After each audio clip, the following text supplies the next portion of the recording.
Hello dear students, welcome back to my channel physics SPC ray optics and optical instrument का एक question. A ray of white light is incident on the interface glass and air as shown. The angle of incidence is such that green light just suffer total internal reflection. ये line सबसे important है इसकी, ठीक है। The ray of light is emerging from glass to air contain. चार choice रखें। देखो, white light में सातों कलर होते हैं विव और पहली बात, ठीक है। तो पहले इसी पे चर्चा करते हैं। विव और 7 कलर हो गए, ये विव और। तो इसमें वेवलेंथ ऐसे इंक्रीज होती है, ठीक है। तो ये जो वेवलेंथ है इसमें वो इंक्रीज हो रही है इस डायरेक्शन में। कोची फॉर्मूला से जाएं तो mu is equal to a plus b upon lambda square. ये कोची फॉर्मूला होता है। ए और बी कोई कांस्टेंट टर्म है। ये लाइट की वेवलेंथ है और ये रिफ्रैक्टिव इंडेक्स ऑफ मीडियम है। तो देखो, वेवलेंथ इंक्रीज तो रिफ्रैक्टिव इंडेक्स घटेगा, तो रिफ्रैक्टिव इंडेक्स इस डायरेक्शन में घटेगा, ठीक है। मीडियम का रिफ्रैक्टिव इंडेक्स रेड लाइट के लिए सबसे कम होगा और वायलेट कलर के लिए सबसे ज़्यादा होगा। इधर की तरफ चलने पर घट रहा है बेटा रिफ्रैक्टिव इंडेक्स, ठीक है।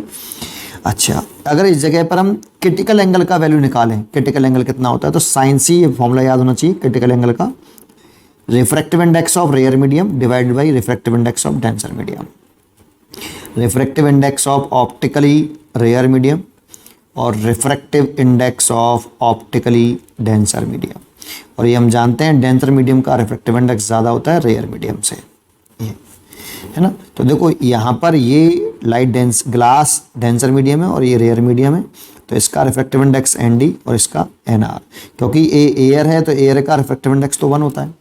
तो मैं यहाँ ऐसे लिख सकता हूँ इसको, sine C is equal to rare medium जो है एयर है तो उसका रिफ्रैक्टिव इंडेक्स 1 और ग्लास का रिफ्रैक्टिव इंडेक्स हम यहाँ पे म्यू मान लेते हैं, ठीक है। तो ये म्यू, तो ये sine C is equal to 1 upon mu. तो देखो, रिफ्रैक्टिव इंडेक्स इस डायरेक्शन में घट रहा है तो क्रिटिकल एंगल बढ़ेगा। इस रिलेशन से रिफ्रैक्टिव इंडेक्स अगर घट रहा है तो क्रिटिकल एंगल बढ़ेगा।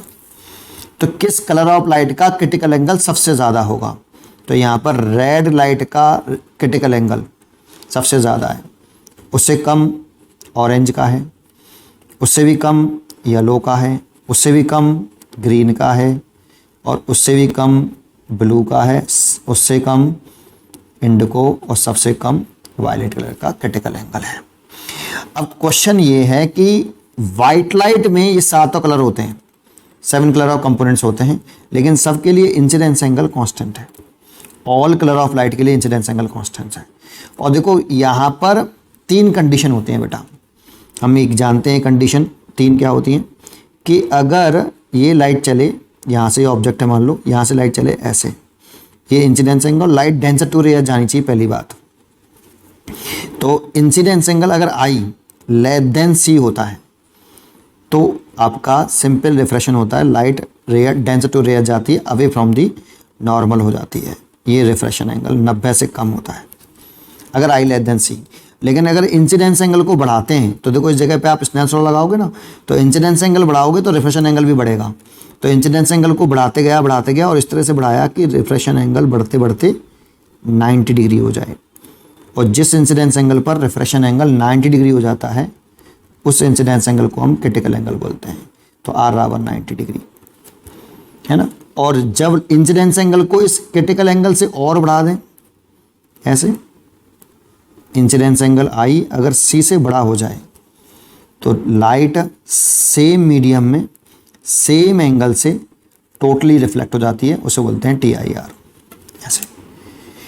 तो देखो, अगर इस जगह पे देखें तो ग्रीन लाइट के लिए जो इंसिडेंस एंगल है वो क्रिटिकल एंगल के बराबर होगा, तभी तो इसके लिए रिफ्रैक्शन एंगल 90 डिग्री दे रखा है यहाँ पे, ठीक है। अब इंसिडेंस एंगल तो कांस्टेंट है कि बदल रहा है, इंसिडेंस एंगल तो कांस्टेंट है, बदल ये रहे बेटा, क्रिटिकल एंगल बदल रहे हैं।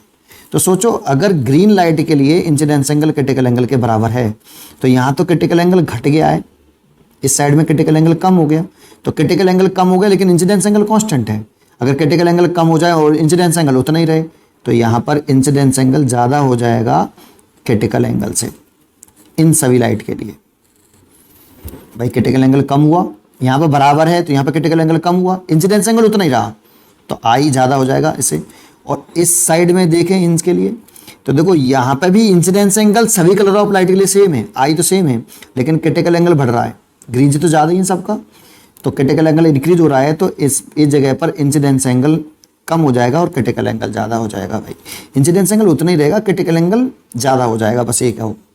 तो देखो इस अगर ये कंडीशन है तो इसमें तो simple refraction R less than 90 degree है ना, मतलब लाइट ट्रांसमिट हो जाएगी। और अगर ये वाली कंडीशन है तो TIR हो जाएगा। तो केवल हमसे पूछ रहा है कि कौन सी लाइट इमर्ज होंगी ग्लास टू एयर, तो ये वाली लाइट इमर्ज होंगी बेटा, और इन लाइटों का TIR होगा बेटा।